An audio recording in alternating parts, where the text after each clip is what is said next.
It's 3 p.m. on a Tuesday. The conference room smells like stale coffee and cheap ambition. You speak. You offer a brilliant solution to a problem everyone's been stuck on. An elegant, simple, effective idea. A few polite nods. Sarah, your boss, glances at her phone. Steve, from accounting, says, interesting. Your idea hangs in the air for a moment and then drops. Dead. The conversation moves on. 20 minutes later, the discussion circles back. And then Mark, who hasn't had an original thought since college, clears his throat. He says, your exact idea. He just rephrases it, uses a different metaphor. Maybe he draws it on the whiteboard. And what happens? Sarah looks up from her phone. Mark, that's excellent. Exactly the kind of thinking we need. Steve nods enthusiastically. That could really work. Your stomach tightens. Your blood feels hot. You've been erased. But you just sit there. You smile. You even nod. Because you don't know what else to do. You have just been dominated, and you let it happen. So what does the normal person do? What does the polite person do? They do one of three things. All of them are weak. 1. They say nothing. They let the rage build. They go home and complain to their partner. They become bitter, invisible. They have lost. 2. They try to claim it weakly. After the meeting, they pull Sarah aside. You know, I think I mentioned something similar earlier. What does this make them look like? Petty, desperate, a sore loser. They have still lost. Or, worst of all, they make a scene. They interrupt. Hey, I just said that 10 minutes ago. And now what are they?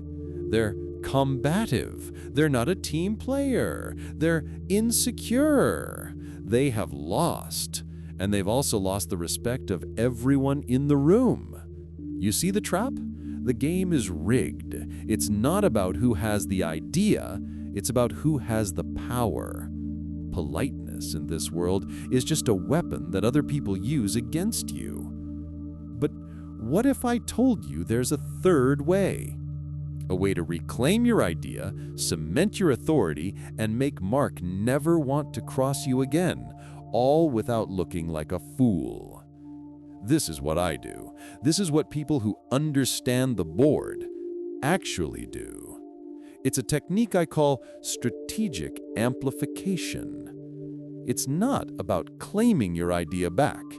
It's about taking control of the narrative. It requires two things: patience and precision. The moment Mark finishes speaking, and just as Sarah says, "Excellent, Mark," you do not look at Mark. You look at Sarah. You wait for that tiny 2-second gap, and you speak. Your voice is not angry. It is not weak. It is calm. It is collaborative. It is strong. And you say, "Thank you, Mark.